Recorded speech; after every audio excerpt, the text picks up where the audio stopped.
Hello and welcome to our first lecture during this remote instruction period. Have my laser here so that you can see what I'm pointing to on the screen. So this is how they're going to look. This is a video of the PowerPoint that I would have given had we been in class. So it wouldn't have been exactly the same, but this is pretty much what it's going to look like from here on out. Okay. So today we're going to talk about our evolutionary processes that we started with that activity from last Friday, which feels like a lifetime ago.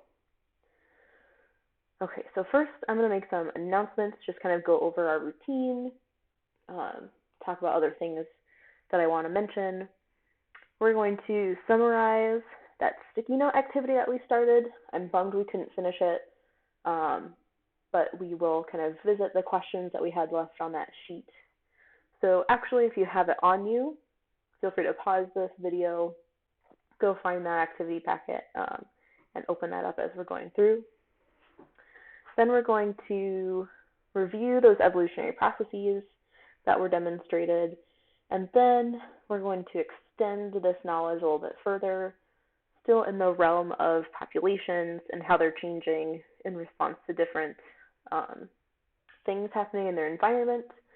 So what I mean by tracking allele frequencies is exactly what we did on Friday, way back when we were keeping track of how many of what color sticky notes we had. We'll extend that to looking at allele frequencies. Okay, so starting with a few announcements, what our weekly routine is going to look like. So instead of meeting 4 times a week in person and having a lab, at the beginning of the week, I'm going to upload either 1 or 2 lectures. They'll be about the same size as a normal lecture, maybe a little bit longer. But there's only going to be 1 or 2 lectures per week. After every lecture, there will be a quiz. So this will replace our exam 3, our quiz 3, and we'll see about the final down the road in quiz 4. So instead of kind of 1 quiz after midway through a unit, we're just going to have 1 quiz after every lecture so that we can keep assessing ourselves as we go, except this week. So I'm still getting the specifics worked out, still kind of writing questions. So no quiz this week, but that doesn't mean the information today won't be covered. So next week, we'll be kind of still in this evolution space. So the information today will be on a quiz next week. Okay, so beginning of the week, I'll upload some lectures. Each one will have a quiz. If we have a lab activity or some kind of replacement activity for a lab, that will be posted probably Tuesday. And anything associated with that lab will be due at the end of the week. So if I assign anything, it will be at the beginning of the week, and then it will be due at the end. So for instance, our homework 3 would have been due today, Wednesday. However, I wanted everyone to have a little bit more time, so that will be due Sunday. We're going to start reading our ignorance book. So responses to that will also be due the end of the week they're assigned. I don't want too many things to be overlapping. More on our phylogeny presentations soon. I'll probably make an announcement either through email or through Moodle. Okay, so week by week, I'll post some lectures. We'll have a lab activity, and then any other kind of homework or assignments then will be due at the end. So no quiz this week. Homework 3 due Sunday. And in the meantime, if anything comes up, if it's related to this class, if it's related to technology, if it's just related to what's going on at the college, please reach out. Happy to chat over a variety of media. So email, Skype. If the internet is a problem where you live, I'm happy to FaceTime. I'm happy to chat on the phone. So if the internet is going to pose a problem, I'm happy to give you my cell phone number. Okay, so those are my announcements. Again, any questions about anything, get in touch with me. So just like all of our other lectures, we'll go over our goals for this information. So these haven't changed since Friday. We're going to define evolution as the change of allele frequencies over time. And we're also going to look specifically at how this works. So we looked at a variety of evolutionary processes.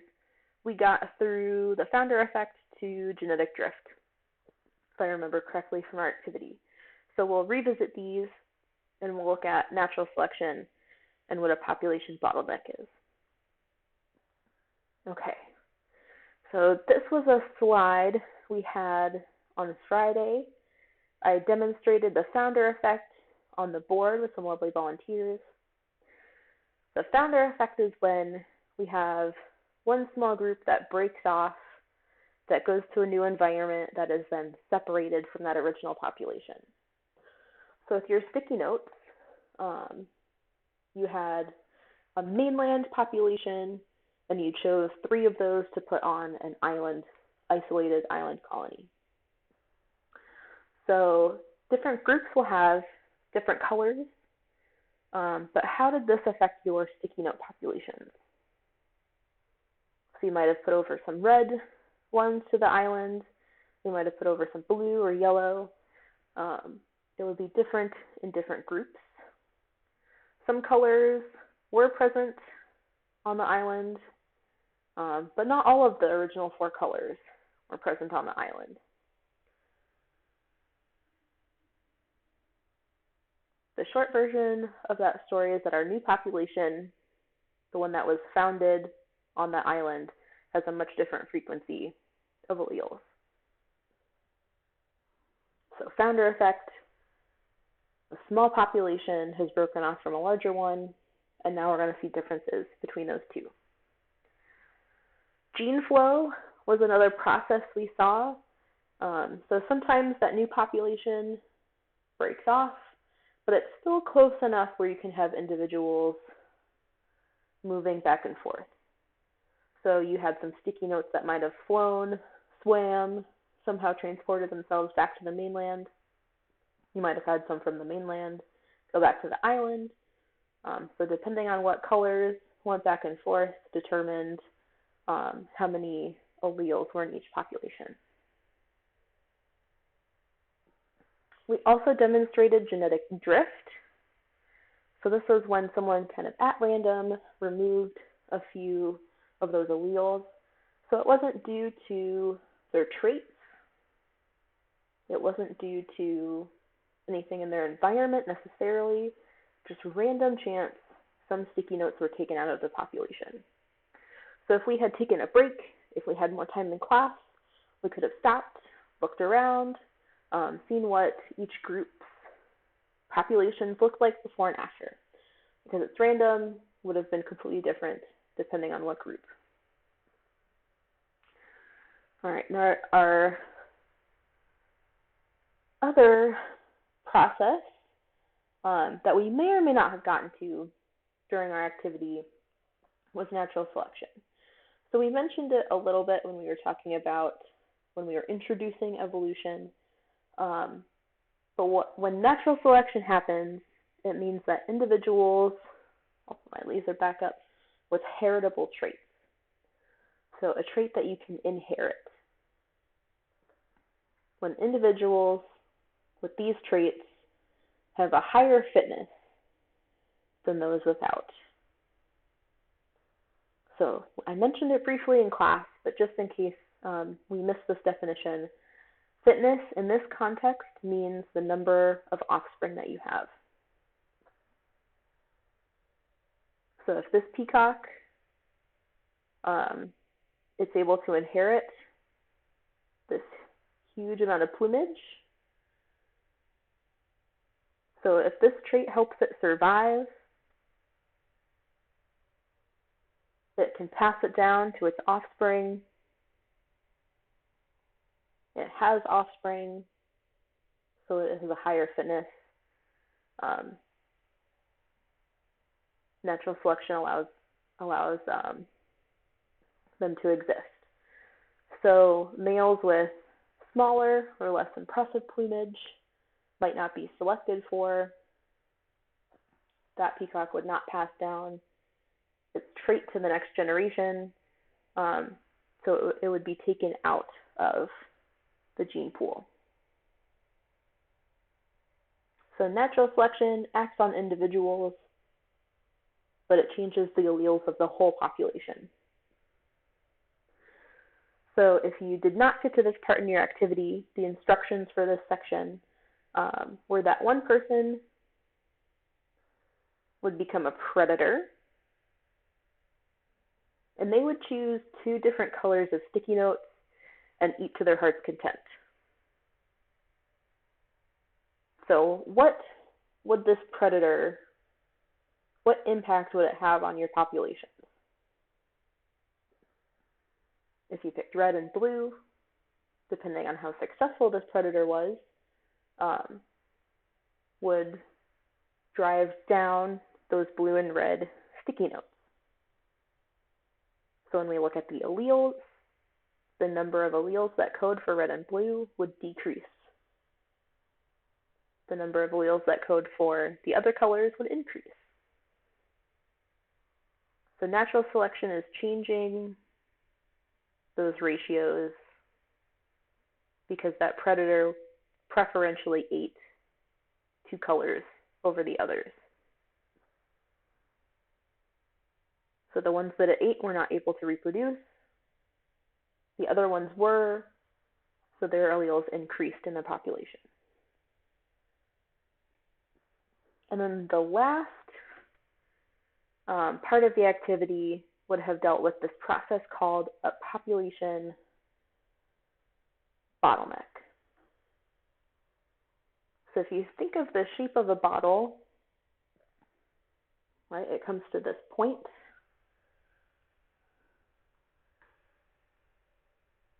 And I'm drawing kind of the top of a bottle. A population bottleneck just means that we're starting with a large number of alleles in this case. Something's going to happen that's going to constrict how many of these alleles get passed on to the next generation.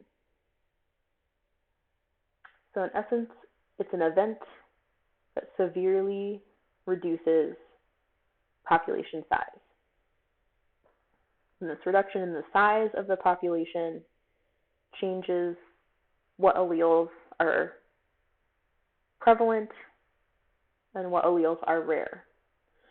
So in your activity, one person would have decided to become a force of nature. So that would have been dealer's choice. You could have been a big hurricane, a flood, a fire, alien invasion, zombie attack. All of those would have been good forces of nature. Depending on what kind of disaster would determine which sticky notes were affected. So if it was a hurricane or a big flood, the sticky notes closest to the water probably would have been most affected. Some of your populations became pretty large, so this would have been a very, very large bottleneck. You would have only had 10 sticky notes left alive. So some people had lots and lots of sticky notes, all of that down to 10. So a very strong bottleneck. So if we had started with, let's pretend that there were 80 post-it notes or sticky notes, that natural disaster occurring would have only left 10. So those survivors, those 10 sticky notes that survived, are able to pass on their alleles, and those frequencies would have looked a lot different than they did before that force of nature.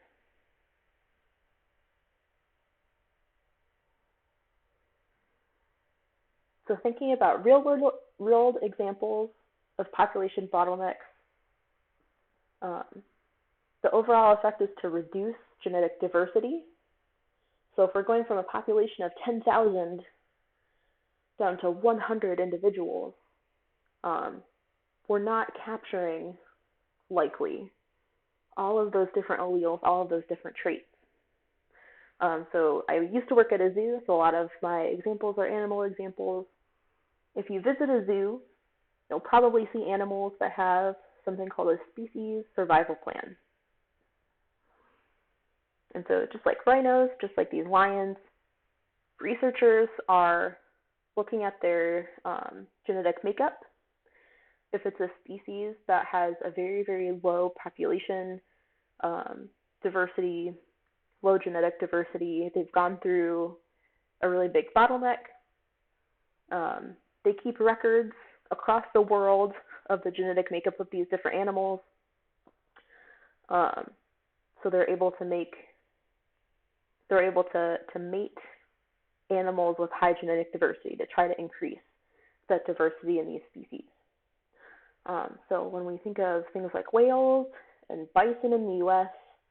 that had huge numbers and were hunted down to very small numbers, the likelihood that some alleles are going to disappear becomes a lot higher, and we call that allele fixation. So if we have those 4 colors from our sticky notes, right? If that population shrinks down to the point where only blue and yellow are left, those alleles are fixed in the population.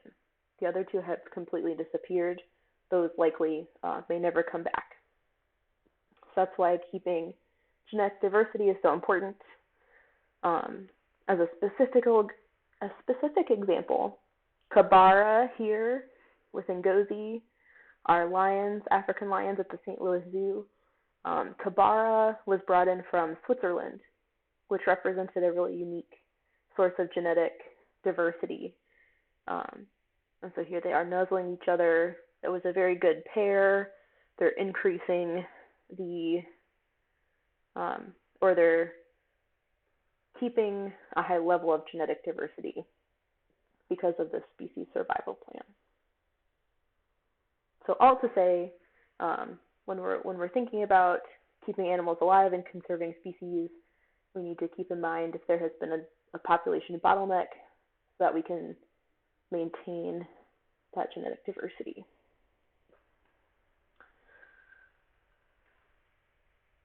So all to say, evolution is the change in allele frequencies in a population.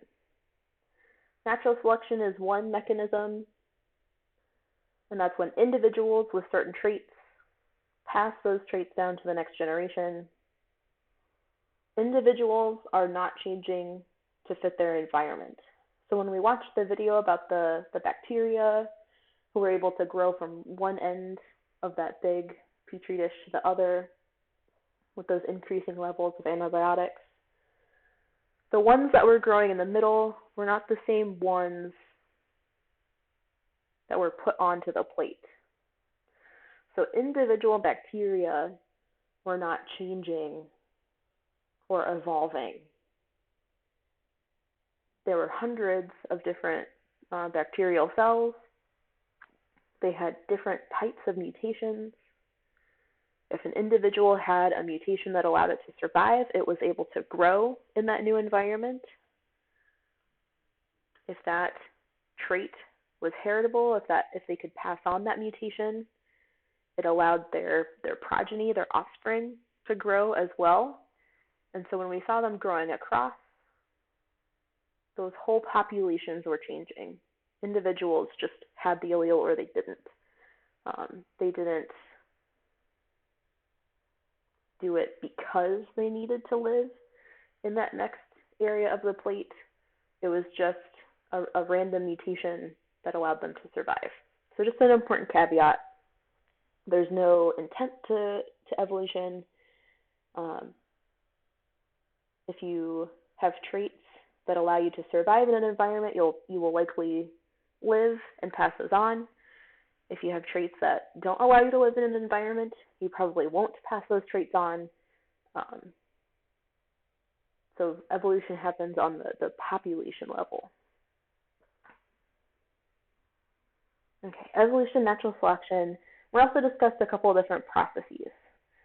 So we demonstrated them with our sticky notes, gene flow, founder effect, population bottleneck. All of those are processes when evolution is occurring. Okay, so our sticky notes were all haploids. If we knew there was a certain trait, we knew there was that specific allele, so one allele per individual. We're going to extend this idea to think about diploid organisms. So what if there's two alleles per trait? So these next few slides are from a worksheet that I would have handed out that we would have done in class. So I've just converted these to slide versions. Okay, so we're going to focus on the population of triangles over here. They're a little bit different shapes to distinguish them from those post-it notes. But this is our population of triangle sticky notes. Similar in behavior to those square ones we were dealing with earlier. We're going to find their phenotype ratios. So over here we have their phenotypes, what they look like. We have what genotypes make up each phenotype. So to determine out of this whole population how many are purple, all we have to do is go over here and say 1, 2, 3 out of 2, 4, 6, 8, 10, 12. I'm going to change it to my pen here. Make it purple. Or magenta. So we have 3 individuals who are purple out of 12 in the population. So our phenotype ratio for purple is 3 out of 12. When we look at our gray triangles, 2, 4,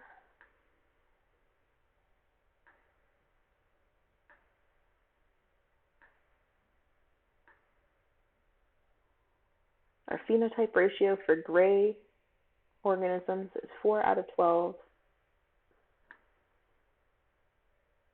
And we'll do this in 2, 4, 5.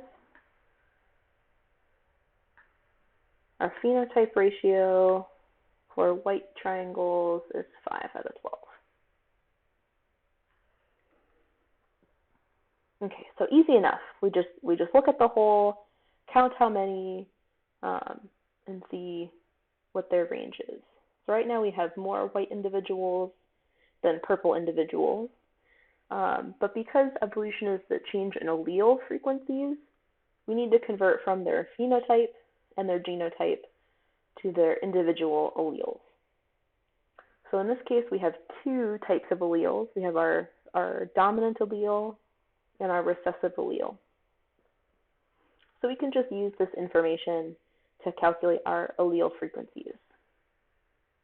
I'm going to go to the next slide. So we're going to figure out what ratio we have at each allele. So if we go back, we have 3 out of 12 are homozygous dominant.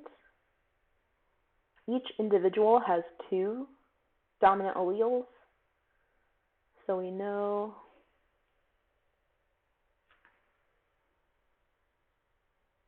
go back to our magenta color. 3 individuals have 2 alleles, which is 6. But we also have 4 of these gray. So I'm going to go back to the previous slide. We need to include the alleles that are in our heterozygote individuals as well. So we have 4 gray individuals. Each has 1 dominant allele. So we'll add that right here.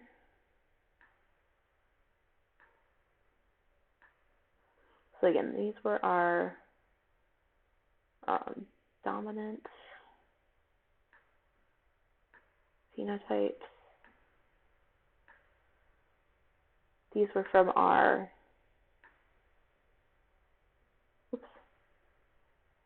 forget about that part. These 4 were from our heterozygote population. So we had our dominant allele as well as our recessive allele. So 4 heterozygotes, that means there were 4 dominant alleles. So in total, in this population, we have 10 dominant alleles out of, there are 12 individuals, each one has 2 alleles, so out of 24.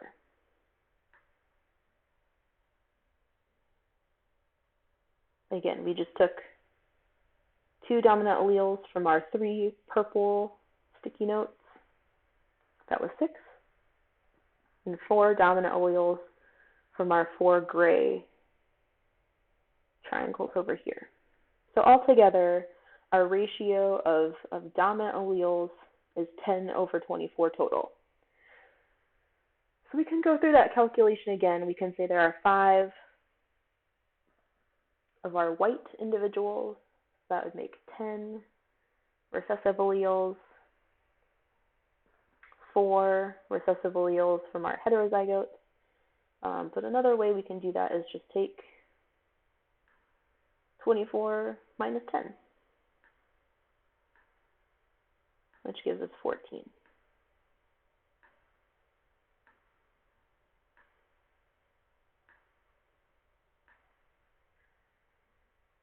Okay, so hopefully this makes sense, how we've gone from one to the other. In this population, in total, we have 10 dominant alleles and 14 recessive alleles. So this is what we're going to be tracking from now on, the change in allele frequencies. So we're going to see this population change under a couple of different scenarios.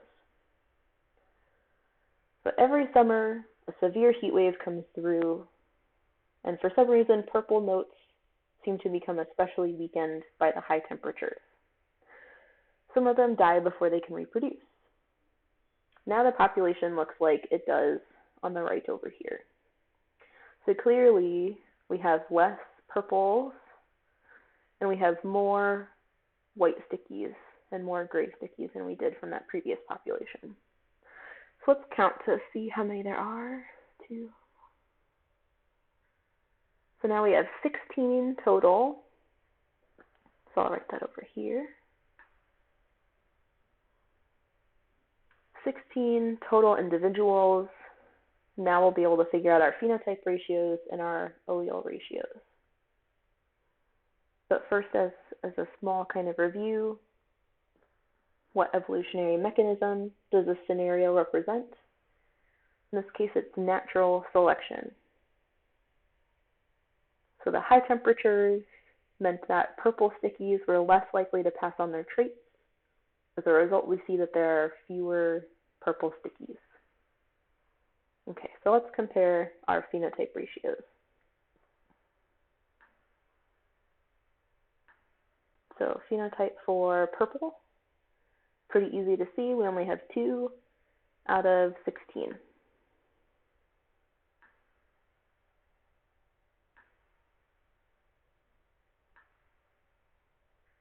Okay, so for our gray individuals, 1, 2, 3, 4, 5, 6, 7, 8. Half of our population is now heterozygous. And that leaves 6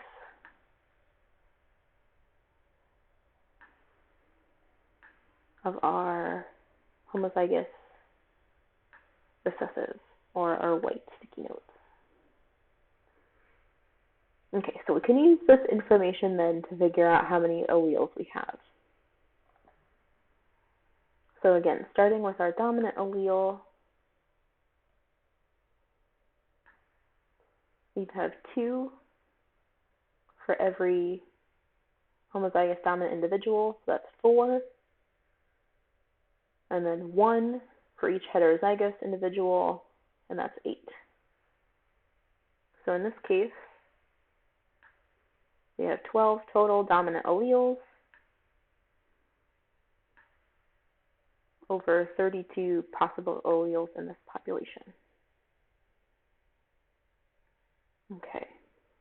For our recessive alleles, 1 from each heterozygous, 2 for each homozygous recessive, so 20.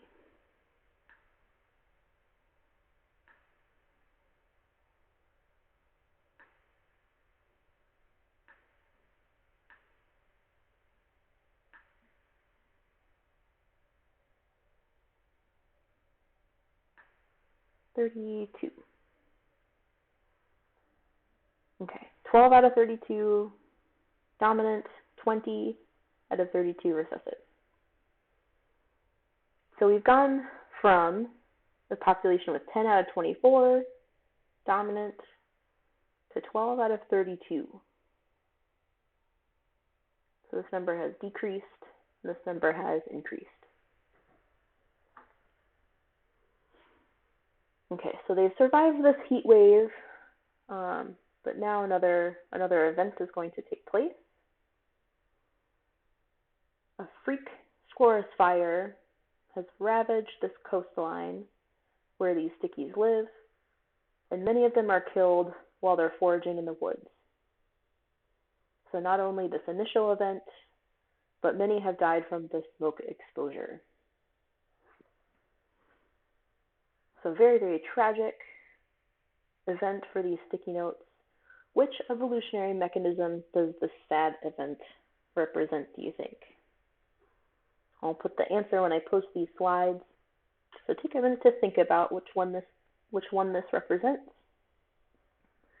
In the meantime, we're going to figure out those phenotype ratios.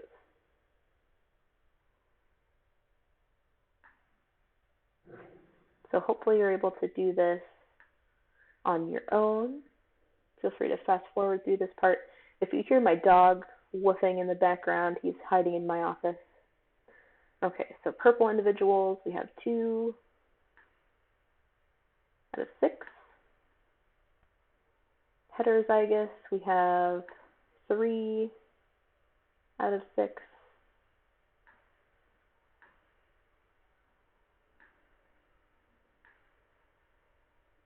And then only 1 of our white sticky notes left in this devastated population. Okay, so I'll just keep this black one rather than going back and forth. So again, our allele ratio, 2 times 2 plus 3, and this should be a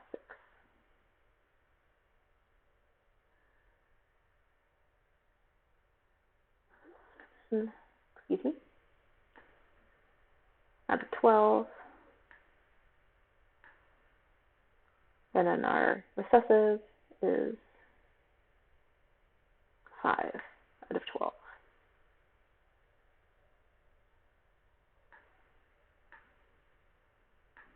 So after this kind of freak accident, this freak fire, our allele ratios have totally flipped. So dominant alleles used to be smaller, recessive alleles, there used to be a lot more. And now the majority of them are this dominant allele. Okay, so after the fire, the remaining sticky notes banded together, and some of them decided to go up the mountain, and the vast majority of them stayed down here. So after time, they reproduced and increased their populations, and so now we have 1 small population up here, and 1 larger population separated by this mountain. Okay, so I'll leave you guys to figure out the phenotype ratios and the allele ratios. I'll have those posted so you can see. We're going to continue on to see what happens to these populations later. Also be thinking about what kind of event this represents. We have this smaller population that's moved away from this larger one. Okay, so in our sticky note activity, we were pretending we were observing these populations. We were on the scientific expedition. So wearing that same hat, we're at the end of our field season. So we're at the end of our ability to kind of take notes on what these populations are doing. So we go home, but in the meantime, it's been a few years, and friends we know are able to check in on these populations and tell us what they've been up to. So in these three images, we're seeing year 1 since we've left, year 2 since we've left, and year 3.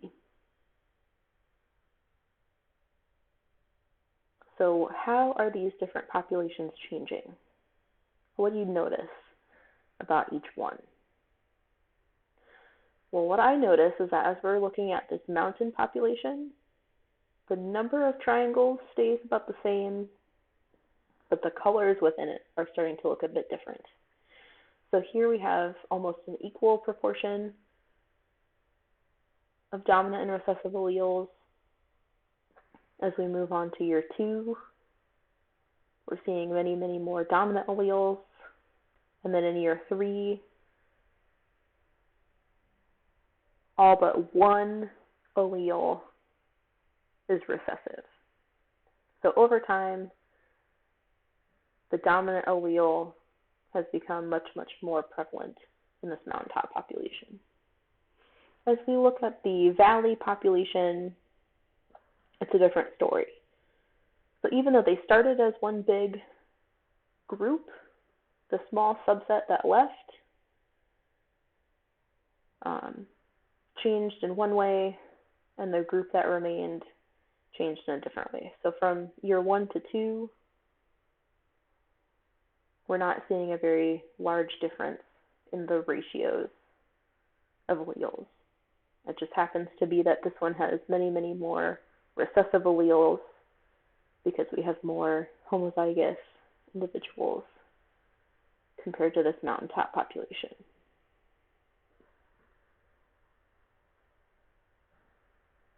Okay, so that was an extension of what we were talking about earlier. So check back here, we'll figure out the phenotype ratios and the allele ratios. We're seeing how different populations change due to these different mechanisms, and it's these changes in allele frequencies that we can see as differences in phenotype that are driving this evolution. So not often is it on the scale of individual years that you can see these changes take place, but sometimes it is that fast, like we saw with those bacteria. So again, this week there's no quiz. I will post these slides on Moodle. You'll have this video to look back over. You have a Lab 9 activity that is live in Moodle. The questionnaire will open soon if it's not open already as you're watching this. Everything due Sunday evening. Any questions, please let me know. Otherwise, this wraps up our discussion about evolutionary processes. Next week, we're going to be talking about how scientists measure when evolution is occurring. So we'll talk about one of the most important null hypotheses that science has. So again, thank you guys for your flexibility as we transition to this remote learning. Comments, questions, I'm happy to take them all. Thank you guys, and I will put a new video up next week.